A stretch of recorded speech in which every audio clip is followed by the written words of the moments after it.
alegria e satisfação que cumprimentamos os nossos amigos e irmãos do portal Escola Dominical com a gloriosa paz de nosso Senhor e Salvador Jesus Cristo.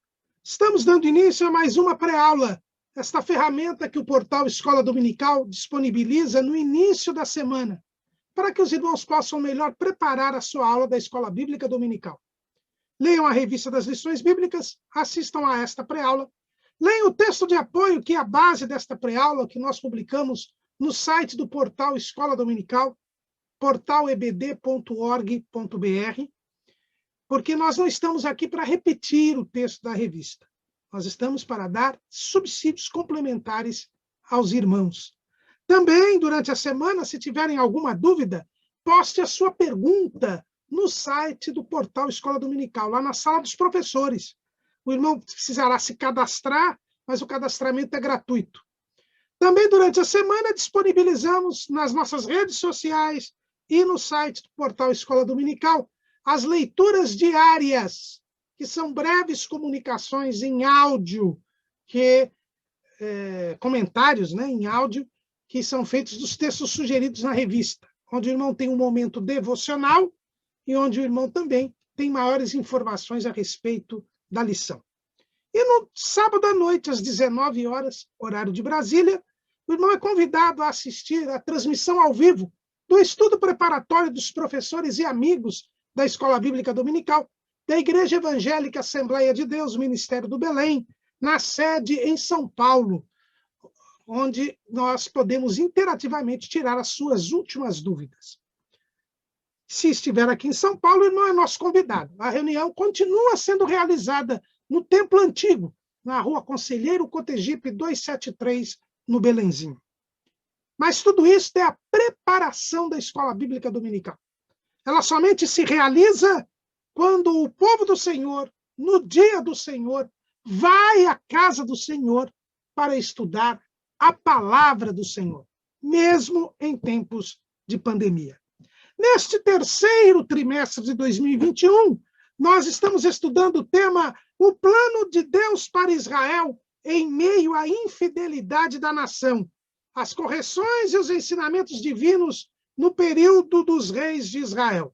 Nós estamos estudando o livro dos reis, e o nosso comentarista é o pastor Clayton Ivan Pomerening, que é o pastor das Assembleias de Deus em Joinville, no estado de Santa Catarina. E hoje nós estaremos terminando o quarto bloco do trimestre, onde nós estamos estudando o período do ministério profético de Eliseu, estudando a lição de número 8, que tem como título Naamã é curado de lepra. Vejam, os irmãos, que nós temos algumas lições pontuais. Outro dia nós tivemos uma lição sobre o reinado de Acasias, e agora nós vamos ter uma lição enfocando 2 milagres de Eliseu. É verdade que este milagre foi mencionado por Jesus lá no Evangelho, o que já revela a sua importância, mas com uma amplitude aí do livro dos reis e com a exiguidade de tempo, nós até nos surpreendemos com uma lição tão pontual. Mas está aí, nós temos que estudá-la, e graças a Deus que temos a liberdade de estudar este tema. Naamã é curado da lepra. A cura de Naamã, ela é o 8º milagre registrado nas escrituras do profeta Eliseu. A cura de Naamã é o 8º milagre. E a imposição da lepra de Naamã em Geazi é o 10º milagre. Aliás, é o 9º milagre registrado. A cura de Naamã é o 9º milagre. E a colocação da lepra de Naamã em Geazi é o 10º milagre registrado nas escrituras do ministério de Eliseu. Para nós entendermos o contexto do milagre da cura de Naamã, devemos falar sobre o rei Jorão.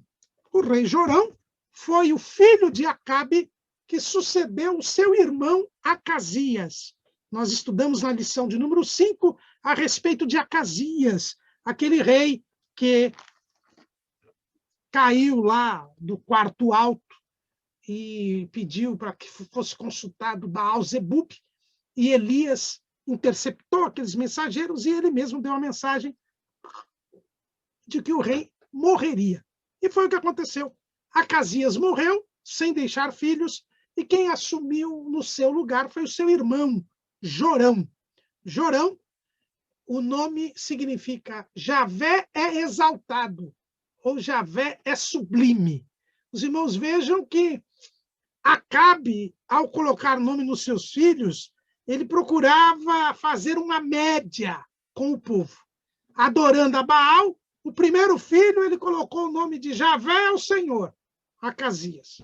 Agora, ele coloca o nome do segundo filho, Jorão, dizendo que Javé é exaltado, Javé é sublime. Era uma hipocrisia muito grande, porque eles adoravam a Baal, mas colocavam o nome dos filhos enaltecendo a Deus, procurando aí fazer uma média, aplacar a ira de Deus. Parece até alguns ensinadores dos nossos dias, que acham que em se dando ofertas, em se agradando a Deus, nós iremos aplacar a ira de Deus, favorecer a Deus, como se Deus dependesse dos nossos favores. Esse é o problema da teologia da prosperidade, da teologia da confissão positiva. Eles, na prática, retiram a divindade e a soberania de Deus. Acham que Deus se compra, acham que Deus é obrigado a nos favorecer. E não é nada disso que a palavra de Deus nos ensina. Esse é um pensamento idolátrico, como nós já temos visto ao longo do trimestre. E parece que esse era o pensamento de Acabe, quando colocava o nome nos seus filhos. E Jorão vai ser o 8º rei de Israel, o 4º rei da 3ª dinastia, que era a casa de Omri, e vai ser o último rei dessa dinastia. Jorão ele vai ser morto por Jeú, que Deus já havia avisado Elias que seria a pessoa escolhida, era a pessoa escolhida por Deus para exterminar a casa de Acabe. E esta personagem importante do livro dos reis, que é Jeú, não está sendo tratada em nenhuma lição, e por isso, muito provavelmente, nós estaremos aqui com um apêndice para falar desta 4ª dinastia, que foi a dinastia de Jeú. E Jorão, ele não pôs fim ao culto de Baal, mesmo depois do acontecimento da morte de Acasias, em que Deus mostrou sua indignação pela adoração a Baal. Ele deve ter dado aquela desculpa. Não, ele foi buscar Baal-Zebub, não foi o Baal daqui. Então, eu vou ficar quietinho aqui no meu canto. Ele tirou a estátua de Baal que Acabe tinha mandado fazer. Tirou esta estátua querendo fazer uma média com Deus. Quer dizer, não é só Acabe que fazia média, queria fazer média com Deus, dando nome aos seus filhos, enaltecendo a Deus. Mas o próprio Jorão, quando ele assumiu o trono, ele manteve o templo de Baal em Samaria, manteve a adoração a Baal, manteve o bosque de Samaria, mas tirou a estátua que o seu pai tinha mandado fazer, uma estátua de Baal, querendo com isso aplacar a ira de Deus. Como se isso fosse possível. Ele foi um mau rei, porque além de manter o culto a Baal, além de manter sua mãe mandando e desmandando no reino, ele ainda manteve os pecados de Jeroboão. Mas, neste momento da história, nós temos conflitos entre a Síria e Israel. Não podemos esquecer que Acabe havia sido morto numa batalha, numa guerra contra a Síria, e a Síria havia sido vitoriosa. E isso era resultado da desobediência de Acabe, porque quando Acabe, lá atrás, venceu os sírios, e você vê isso registrado no capítulo 20 do primeiro livro dos reis, ele poupou o rei Ben-Hadad. Ele poupou o rei Ben-Hadad. embora ele tenha vencido e tenha vencido o rei da Síria, graças à promessa divina.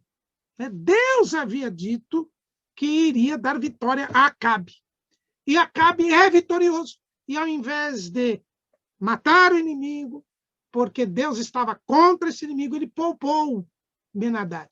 Chamou Ben-Hadad de meu irmão. Um inimigo de Deus, ele chamou de meu irmão.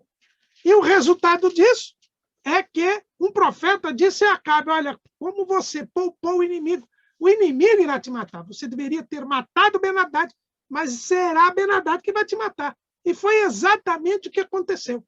E aqui nós temos uma bela lição que nós temos de aprender. Inimigo de Deus não pode ser nosso amigo. O amigo do meu amigo é amigo. O inimigo do meu amigo é inimigo. Se nós somos amigos de Deus, nós não podemos ser amigos do mundo. Não é isso que ensina Tiago? O irmão do Senhor, ele diz lá no capítulo 4, versículo 4. Adúlteros e adúlteras, não sabeis vós que a amizade do mundo é inimizade contra Deus? Portanto, qualquer que quiser ser amigo do mundo, constitui-se inimigo de Deus. Acabe foi além. Ele disse que Ben-Hadad era seu irmão. Veja lá, 1 Reis 20 e 32. Então cingiram panos de saco aos lombos e cordas às cabeças e vieram ao rei de Israel. E disseram, diz o teu servo Ben-Hadad, deixa-me viver. E disse ele, pois ainda vive? É meu irmão. Ele tratou uma pessoa que Deus estava considerando como um inimigo, como irmão. Por isso Deus deu a mensagem. E aí não foi Elias, foi um outro profeta, que a Bíblia não diz o nome, que disse a mensagem para Acabe. Está lá em 20 e 42 de 1 Reis. E disse-lhes, assim diz o Senhor, porque soltaste da mão o homem que eu havia posto para destruição, a tua vida será em lugar de sua vida, e o teu povo em lugar do seu povo. Então, por isso que Acabe morreu no campo de batalha lá no rei da Síria. Por quê? Porque ele poupou o inimigo. É o que o apóstolo Paulo nos ensina. Ele nos ensina com muita propriedade quando diz o seguinte, em Efésios 4, 27. Não deis lugar ao diabo. O inimigo vem para matar, roubar e destruir. Então, ele é homicida desde o princípio, diz Jesus. Então, se você der lugar ao diabo, se você deixar o diabo agir, ele matará você. E o problema é que vai matar você espiritualmente, porque vai apartar você de Deus. Vai separar você de Deus. Então, não podemos dar lugar ao inimigo, dar lugar ao diabo. Foi o que fez Acabe, e por isso Acabe morreu.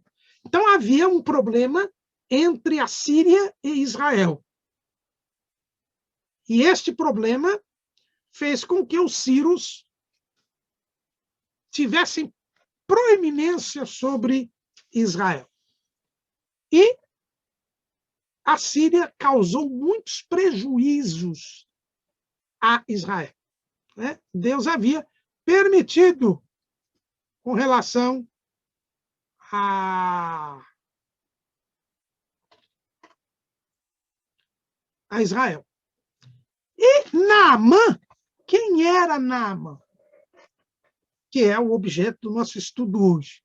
Naamã era simplesmente o chefe do exército do rei da Síria. Era o comandante do exército que estava oprimindo, que estava prejudicando, que estava causando males para Israel. O texto diz lá em 2 Reis, capítulo 5. E Naamã, chefe do exército do rei da Síria, era um grande homem diante do seu senhor e de muito respeito, porque por ele o Senhor dera livramento aos sírios. E era este homem, e era este varão, homem valoroso, porém leproso. Veja que Naamã era um grande inimigo do povo de Deus, porque ele era o chefe do exército do rei da Síria, e a Síria era inimigo de Israel e que estava prevalecendo sobre Israel, trazendo muitos males a Israel. E Naamã se notabilizara justamente por ser o chefe do exército em meio a estas grandes vitórias. Esta grande vitória que eles tiveram e onde morreu Acabe, quem estava no comando do exército era Naamã. E Naamã, em razão destas vitórias, ele era muito considerado pelo rei da Síria. Veja que o rei da Síria quase morreu. Foi poupada a sua vida por Acabe. E Naamã, agora, como chefe do exército, tinha obtido grandes vitórias. E a Bíblia diz que foi Deus quem tinha dado livramento aos sírios por meio de Naamã. Por quê? Porque Deus havia repreendido o rei Acabe e havia dito que os sírios teriam vantagem. Era Deus quem estava dando a vitória aos sírios. E Naamã, vez ou outra, o exército da Síria entrava em Israel, aprisionava pessoas, levava pessoas cativas. Deus permitiu que os sírios, como dizia minha mãe, pintassem e bordassem no norte de Israel. E em meio a uma dessas incursões, em que foram levados prisioneiros, pessoas cativas, em que eram escravizadas pessoas, né? Eles faziam saques nas cidades, invadiam as cidades, e não esqueçamos que havia ali aquele problema do Acasias estar doente, quer dizer, não havia um comando firme em Israel, o que facilitava ainda mais as coisas para os sírios. Uma dessas incursões foi levada escrava uma menina, que acabou sendo colocada para trabalhar na casa de Naamã. Então, esta menina foi escravizada lá em Israel, numa dessas operações militares do exército da Síria, e foi colocada para trabalhar na casa de Naamã. E o impressionante é que ela foi trabalhar para a mulher de Naamã.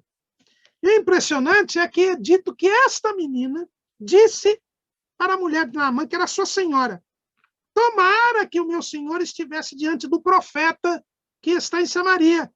Ele o restauraria da sua lepra. É impressionante esse relato das Escrituras. Veja que essa menina, ela possuía 3 qualidades que as coloco, como eu coloquei aqui no nosso estudo, ela era o suprassumo da inferioridade. Quando se olhava para aquela menina, você tinha 3 fatores que a levavam a ser a mais inferior das pessoas. Primeiro, ela era mulher. E se hoje em dia, com todo o discurso da emancipação da mulher, com todo o discurso da igualdade entre homem e mulher, a Organização das Nações Unidas é a primeira a reconhecer que as mulheres continuam inferiorizadas na sociedade, imagina naquela época. Veja que em Israel ainda as mulheres tinham uma condição melhor do que no resto das nações da antiguidade. Porque Deus sempre prestigiou as mulheres. Se é verdade que a inferioridade social da mulher é uma consequência do pecado, isso só vai ser extirpado no estado eterno. Se isso é verdade também que Deus, no seu infinito amor, e como ele não faz acepção de pessoas, ele sempre procurou diminuir ao máximo esta inferioridade social da mulher. E Israel é uma prova disso. A lei de Moisés tinha diversos dispositivos de proteção à mulher. Mas, mesmo assim, até hoje, O judeu, na sua oração matinal, ele agradece a Deus por 3 coisas. E a primeira coisa é por não ter nascido mulher. Ela era uma mulher, esta menina. Já era inferiorizada em Israel, e ao ser levada como escrava para a Síria, sua inferioridade aumentou ainda mais. Segundo ponto, ela era uma menina. Portanto, era uma criança, um adolescente, uma jovem. E as crianças e os adolescentes eram também desprezados na sociedade. Veja que, quando o texto sagrado fala da saída de Israel do Egito, diz que eram 600 mil homens de guerra, fora as mulheres e crianças. Ah, mas isso era no Antigo Testamento, irmão Caramuru. Quando você vai aos evangelhos, diz que quando Jesus multiplicou os pães, eram quase 5 mil homens, fora as mulheres e crianças. Também havia um desprezo social por causa da faixa etária. Então, essa menina, ela era inferior por causa do sexo e era inferior por causa da faixa etária. E tinha um terceiro ponto ainda que a inferiorizava. Ela era estrangeira de um país inimigo. Ela era israelita que estava na Síria. Israelita que estava na Síria. Síria e Israel eram grandes inimigos naquele tempo. Portanto, ela era uma israelita em território inimigo. E podemos dizer ainda um quarto ponto, ela era escrava. Tinha sido escravizada. Tinha todos os motivos para não abrir a boca, para não falar coisa alguma, porque ela não teria nenhuma credibilidade, porque era mulher, era menina, era estrangeira de um país inimigo e escrava. Mas, apesar de todas estas desvantagens, ela era uma moça que cria em Deus. Cria em Deus, confiava em Deus. Como que uma moça que é tirada da sua família, que é escravizada, que é inferiorizada, que é humilhada, continua crendo em Deus? Numa época em que as pessoas acreditavam que Deus era o Deus da sua nação e que Deus os protegia. Sendo ela uma menina, morando no país do norte que não ensinava a palavra de Deus, ela tinha todos os motivos para crer que havia sido abandonada ou que o Deus de Israel era mais fraco que o Deus da Síria, que era o Deus Rimon. Não, mas ela continuava crendo em Deus. Ela cria em Deus, apesar das adversidades da vida. Você pode crer em Deus, apesar da pandemia, apesar do desemprego, apesar da perseguição aos cristãos. Nestes tempos de princípio das dores, nós cremos em Deus, apesar dos problemas que estão nos afligindo. Aquela menina cria em Deus. E por crer em Deus, ela tinha uma percepção que o rei Jorão não tinha. Nós já vimos na lição passada que o rei Jorão achava que Deus era um carrasco, era um vingador destrutivo. Ela, ao ver que seu senhor Naamã era leproso, ela teve compaixão e sabia que Deus poderia curar aquele homem. Apesar daquele homem ser inimigo do povo de Israel, apesar daquele homem ser o general da Síria, ser um gentil, ela conhecia que ela servia a um Deus que amava as pessoas e que era um Deus de todas as nações. Olha a fé que esta menina tinha e que por vezes eu não tenho. E que por vezes eu não tenho. Essa que é a grande realidade. Aquela menina não se conteve e disse para sua senhora: olha, se o meu Senhor fosse até o profeta de Deus que está em Samaria, ele seria restaurado da lepra. Que confiança. Agora, vejam bem, ela foi ouvida pela sua senhora. Por quê? Porque apesar dela ser mulher, menina, estrangeira de um país inimigo, ser escrava, ela possuía credibilidade. Tinha ela credibilidade diante da sua senhora. E de onde veio a credibilidade dela? Do testemunho do testemunho que tinha ela. Sim. Assim como José se sobressaiu na casa de Potifar pela sua dedicação, pela sua lealdade, pela sua fidelidade, aquela menina se sobressaiu na casa de Naamã pela sua fidelidade, pela sua lealdade. E o texto não nos diz se ela disse uma vez só ou várias vezes. Mas a verdade é que ela falou para a sua senhora. E a sua senhora creu na palavra daquela menina. A fé daquela menina era contagiante. Quando nós temos bom testemunho, quando nós temos uma boa conduta, quando nós adquirimos credibilidade, a nossa fé contagia os outros. É o que diz o apóstolo Pedro. Pedro, lá na sua primeira epístola, no capítulo 3, no versículo 2 de Pedro,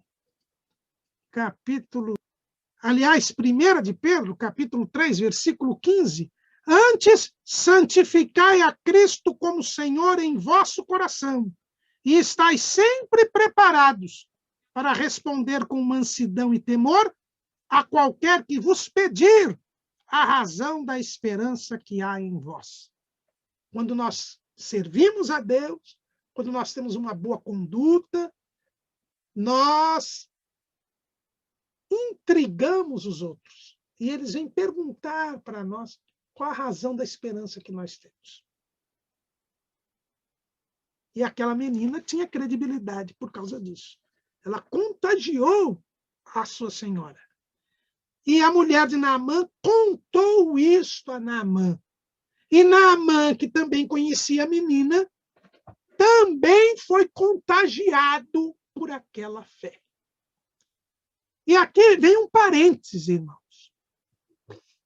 Além de Naamã ser inimigo do povo de Israel, além de ser o chefe do exército, que foi quem escravizou a menina podia ter ressentimento, ter mágoa contra Naamã, ele era leproso. E o leproso, para o israelita, era um maldito. A lepra era o símbolo do pecado na lei de Moisés. Os leprosos eram considerados amaldiçoados por Deus e eram mantidos à parte.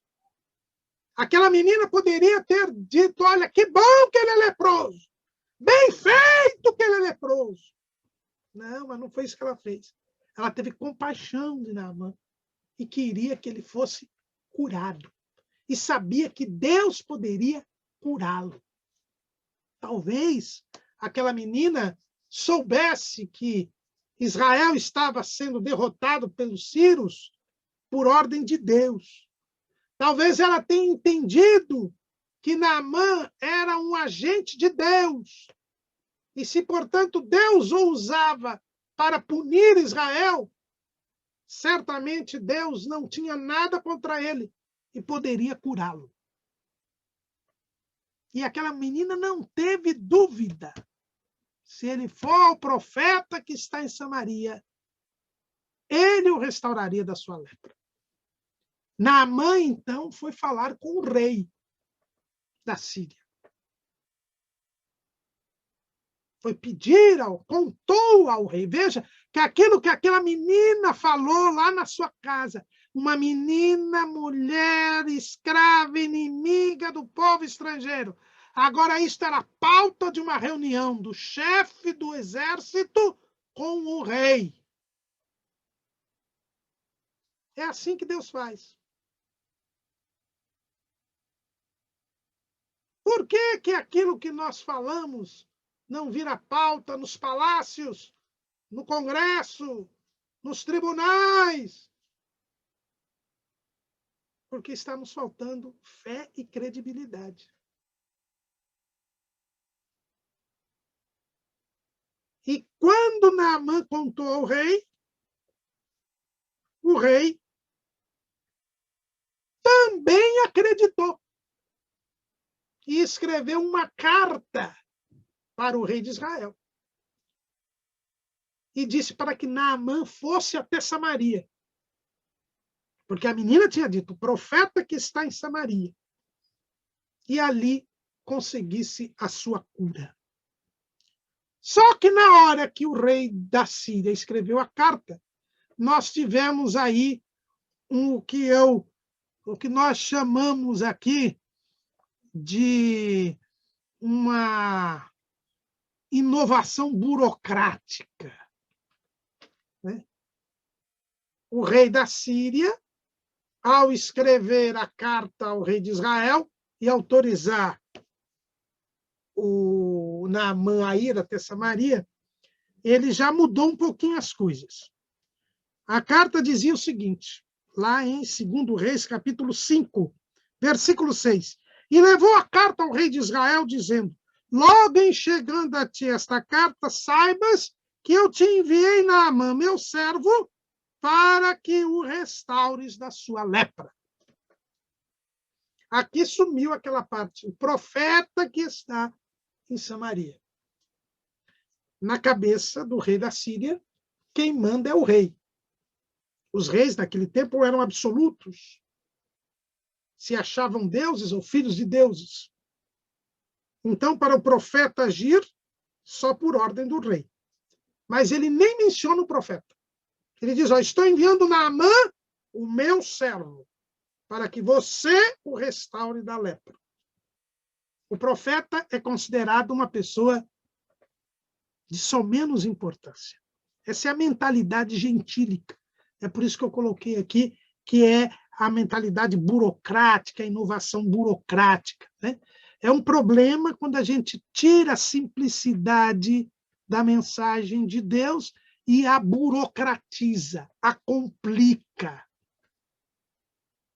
E hoje se complica muita coisa na igreja por causa dessas inovações burocráticas, por causa dessas criações burocráticas. Naamã levou a carta e entregou ao rei Jorão. Quando Jorão leu a carta, ele rasgou as suas vestes. Ele se desesperou. Porque ele não tinha como restaurar Naamã da lepra. E ele já achou que aquilo ali era uma armadilha do rei da Síria para iniciar um novo confronto militar, para iniciar uma nova guerra. Era uma provocação. Veja a reação do rei de Israel. 2 Reis, capítulo 5, versículo 7. Sou eu Deus para matar e para vivificar, para que este envie a mim para restaurar um homem da sua lepra? Pelo que deveras notai, peço-vos, e vede que busca ocasião contra mim. O rei Jorão tinha a mesma mentalidade do rei da Síria. Eu sou o rei. Quem resolve é o rei. O rei da Síria quer que eu restaure Naamã da lepra.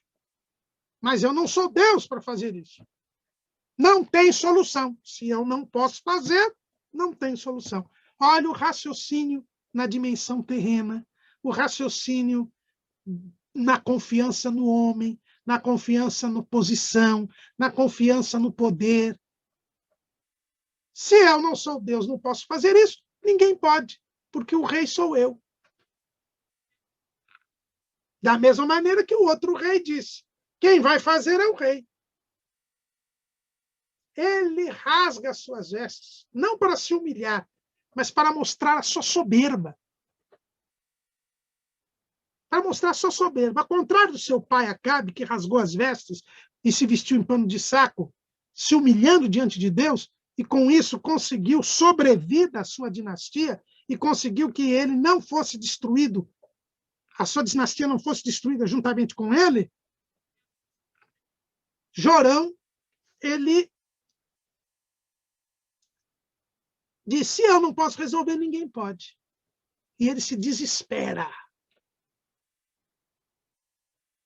Porque, e ainda avisa os seus assessores, está vendo? O rei está buscando ocasião contra mim. Ele está me provocando. Ele quer guerra. E diante daquele espetáculo, alguém foi avisar Eliseu. Eliseu ouviu isto. Provavelmente, Eliseu estivesse em Samaria. Alguns acham que ele não estava em Samaria. Estava lá em outra cidade, ali com os filhos dos profetas. Mas a verdade é que Eliseu soube. E aí Eliseu é curto e grosso. Ele diz assim, sucedeu, porém, que ouvindo Eliseu, homem de Deus. Eu gostei muito dessa passagem aqui do texto. Veja, Jorão não era de Deus, mas Eliseu sim.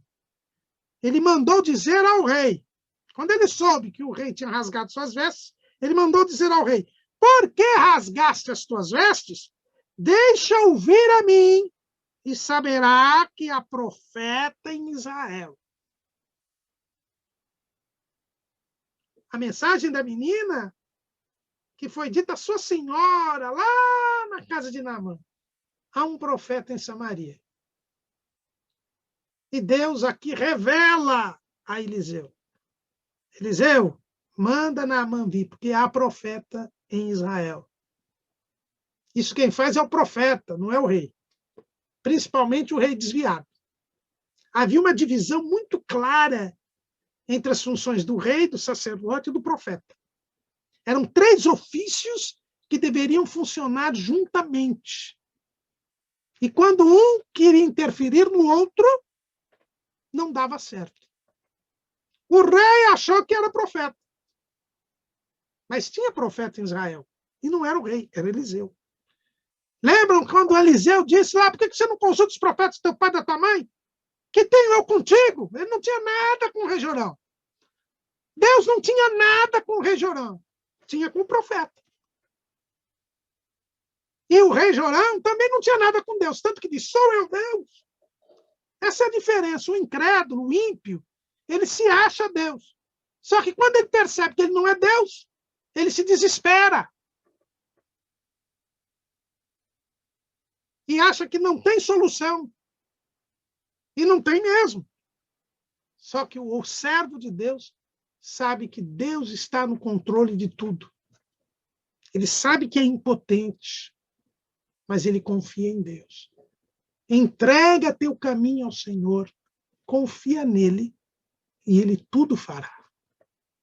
Eliseu, ao saber que o rei se desesperou, mandou um recado para o rei. Manda esse homem vir comigo. E você vai saber que há profeta em Israel. E o rei mandou que Naamã fosse.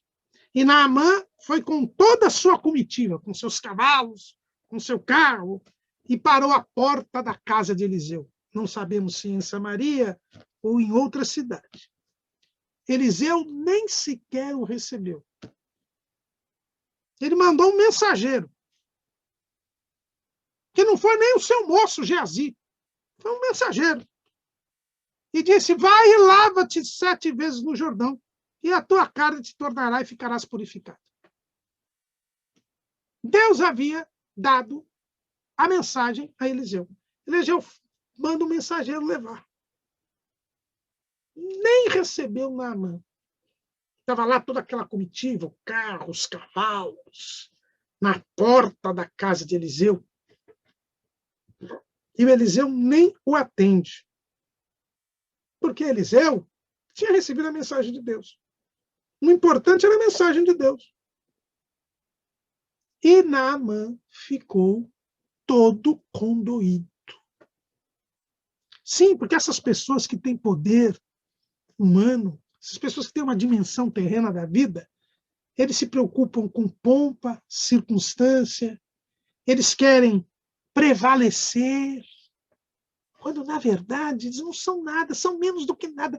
A Bíblia diz que todas as nações juntas são menos do que nada. Está lá no profeta Isaías.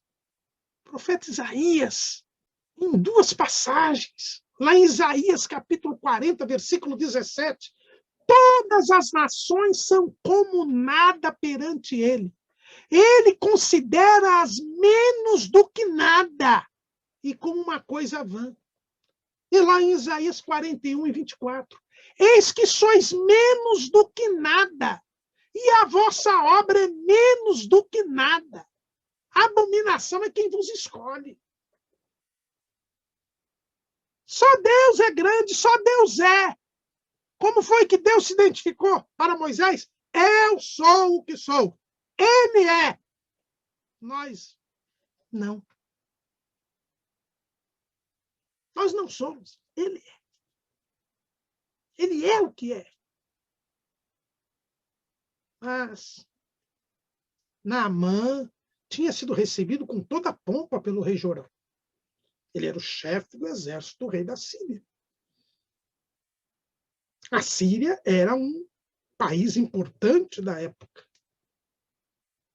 Agora ele vai até a porta da casa do profeta, que não sabemos se era em Samaria ou fora de Samaria, mas certamente não era igual ao palácio do rei. Era uma casa muito mais humilde. E o profeta nem vai vê-lo. Manda um mensageiro. Ele se achou desrespeitado, desconsiderado. E mais, me lavar 7 vezes no Rio Jordão, um rio barrento, quando em Damasco existem 2 rios, Abana e Farpá, de águas límpidas e claras. Ele ficou indignado e resolveu voltar para Damasco, que era a capital da Síria.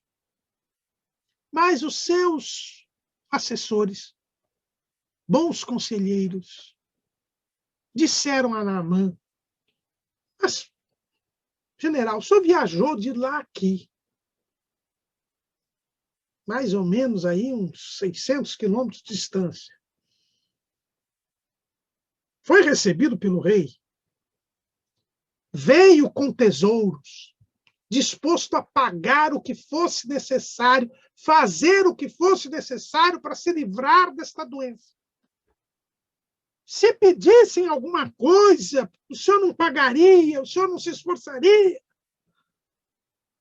Estão pedindo para o senhor tomar banho no rio. Só isso. Mergulhar lá 7 vezes. Tão pouco.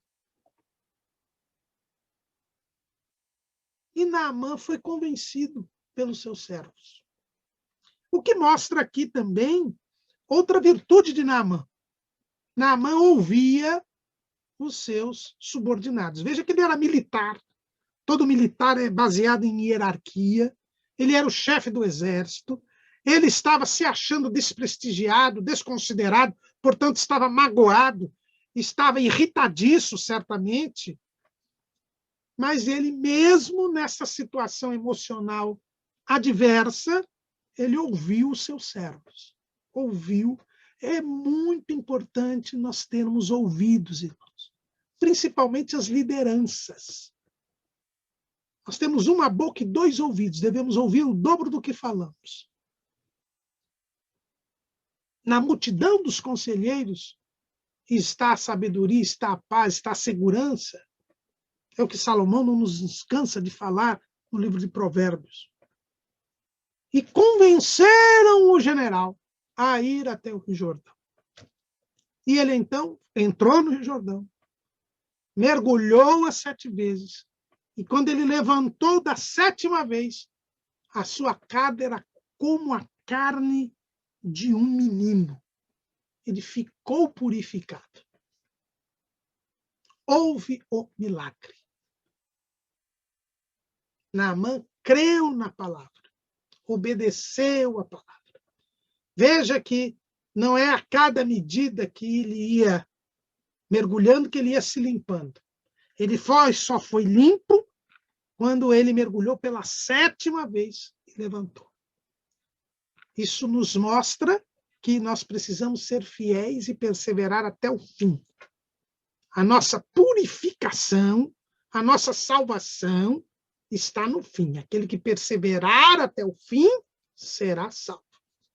Se você servir a Deus toda a sua vida e pecar na véspera da sua morte e não pedir perdão, você estará perdido.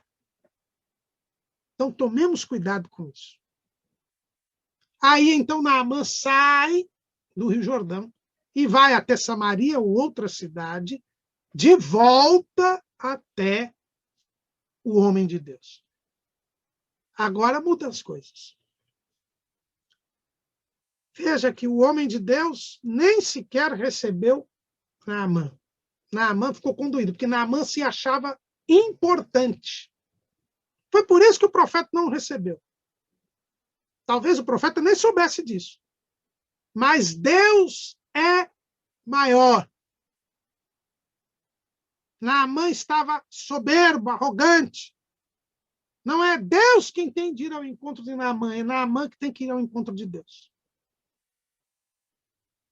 Não é Deus quem tem que favorecer a Naamã, é Naamã que tem que suplicar o favor de Deus.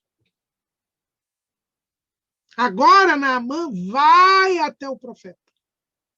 Ele considera, ele aprende, não só que há profeta em Samaria, mas que há Deus em Israel. Coisa que Jorão não tinha entendido. Coisa que o rei da Síria não tinha entendido. Mas que a menina sabia. E por isso esse milagre é importante. Porque esse milagre mostra às nações que há Deus em Israel. Há o maior inimigo de Israel, que era a Síria. Fica-se sabendo que há um Deus em Israel. O chefe do exército do rei da Síria reconhece a soberania do Deus de Israel, mesmo tendo vencido as tropas israelitas. Era Eliseu sendo usado por Deus para mostrar a sublimidade de Deus. Esse era o nome de Jorão. Deus é sublime. Mas quem mostrava a sublimidade de Deus não era Jorão, era o profeta Eliseu. E Deus mostra a Naamã, o Ciro, a sua grandeza. Embora houvesse muitos outros leprosos em Israel naquele tempo. É isso que Jesus vai dizer quando ele menciona este milagre.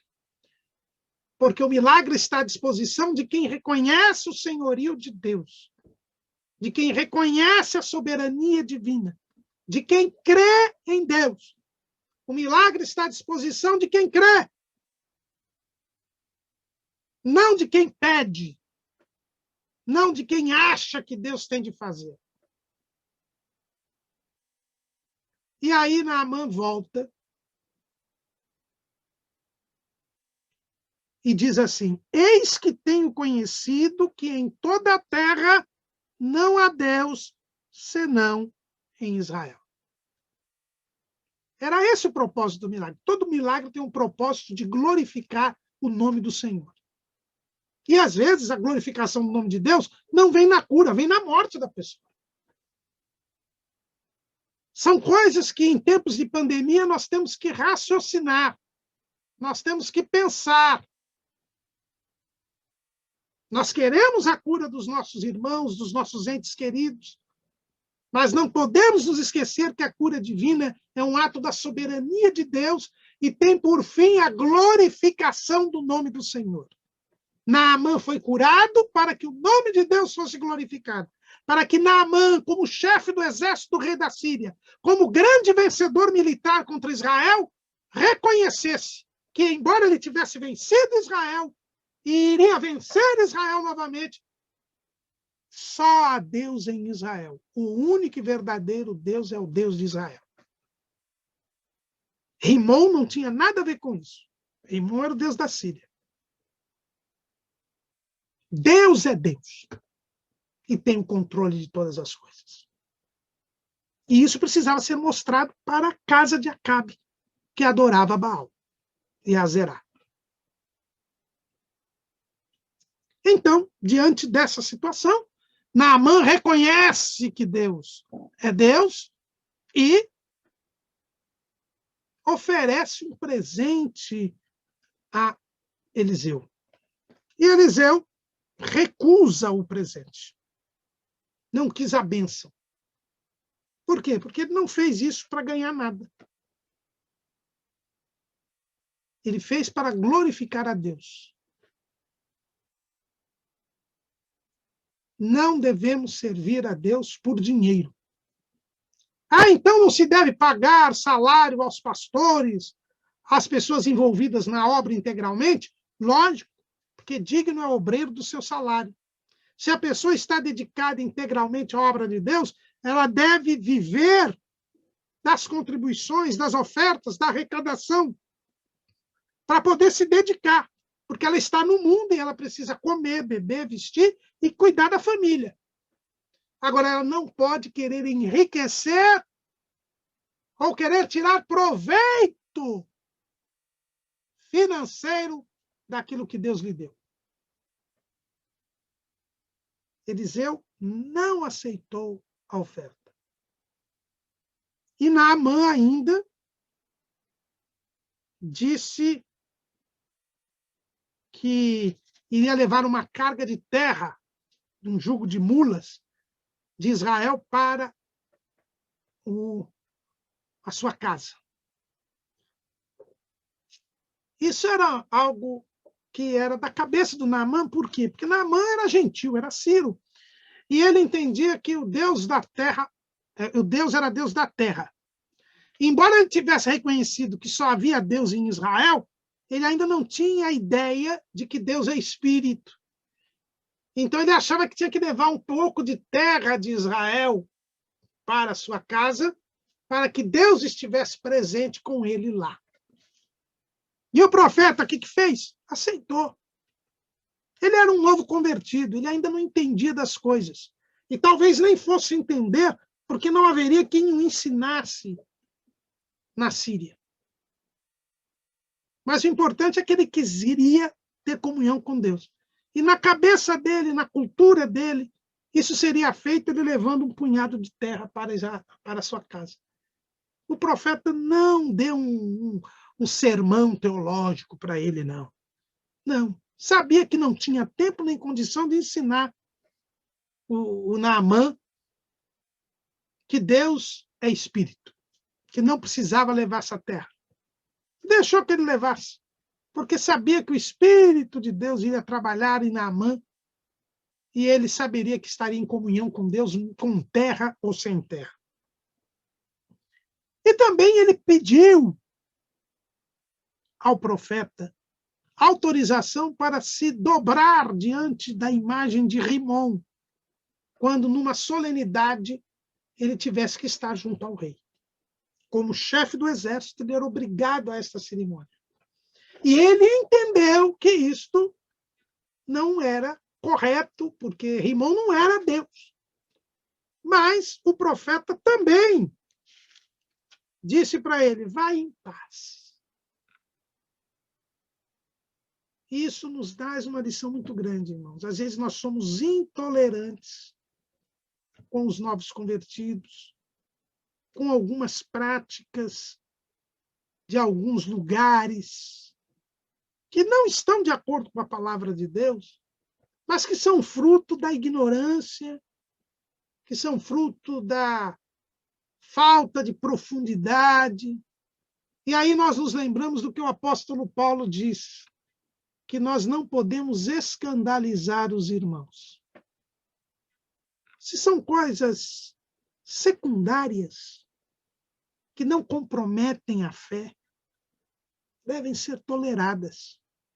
até que eles consigam crescer na fé, se fortalecer na fé, se aprofundar na fé, e eles mesmos vejam que aquilo não tem valor algum. Falta-nos isso. Há muitos crentes que não têm paciência com os novos convertidos e querem mudar tudo da noite para o dia. Mas Eliseu dá esta lição.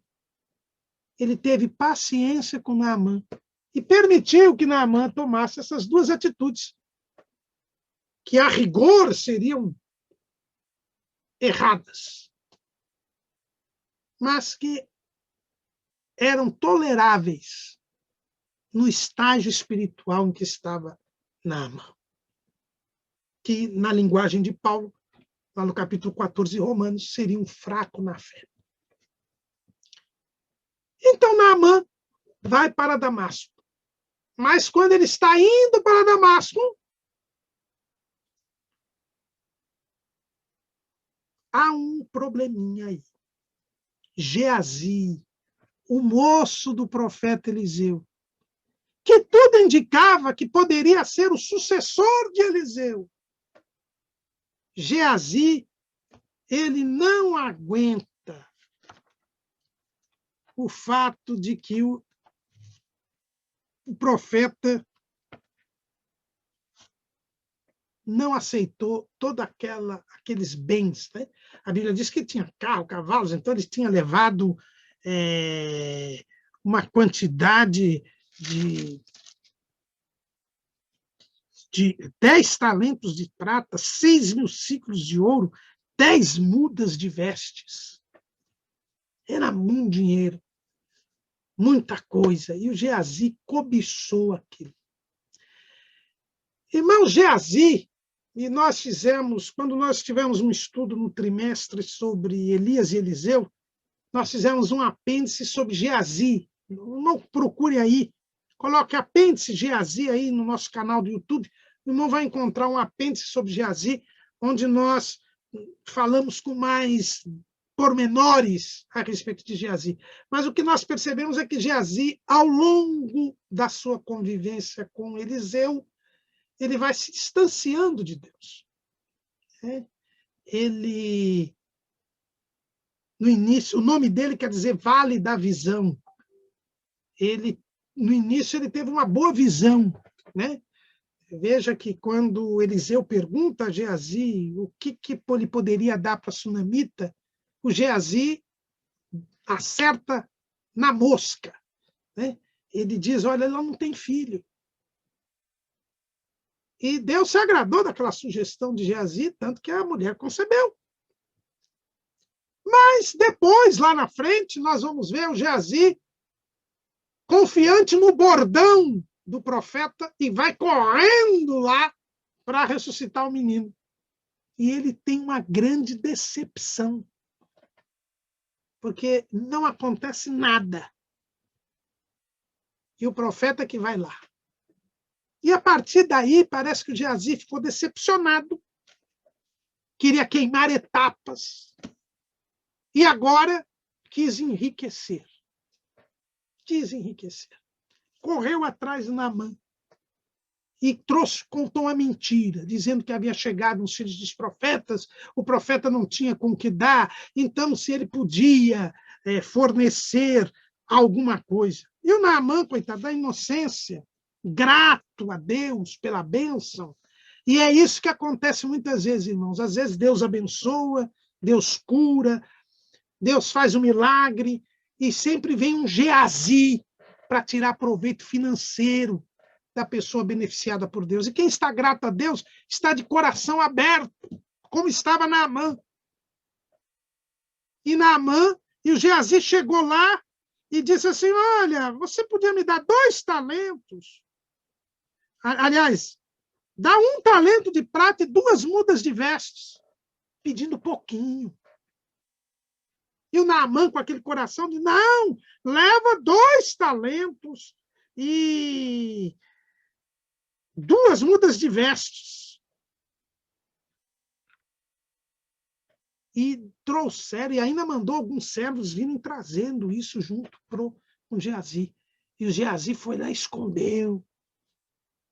Mas Deus mostrou tudo para Eliseu. E quando o Geazi chegou, o Eliseu disse: onde você foi? Aí ele mentiu mais uma vez.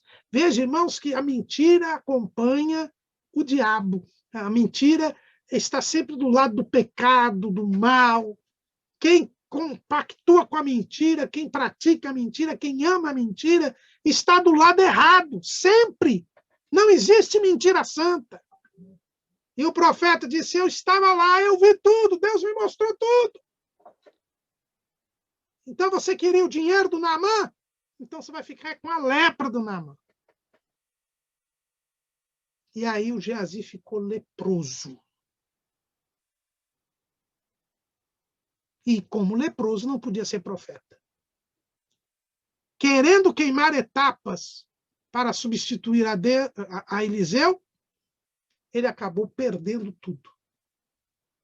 Há alguns estudiosos que acham que Geazi recuperou-se da lepra, porque é encontrado depois à frente, ainda nesse segundo livro dos reis, o Geazi contando ao rei a história da Sunamita, quando a Sunamita volta da sua terra, lá no capítulo 8 do segundo livro dos reis.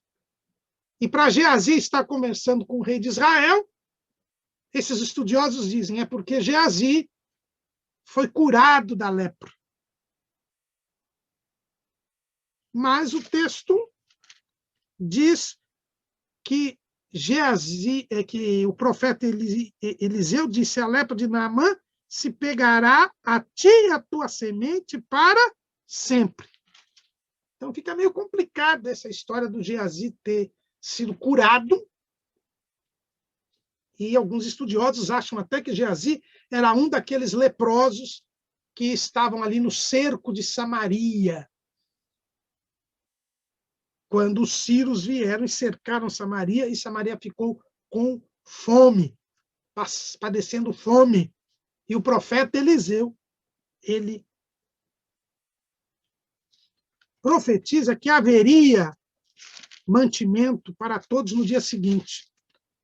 E quando isso não acontece, isso acontece, mas um capitão não creu.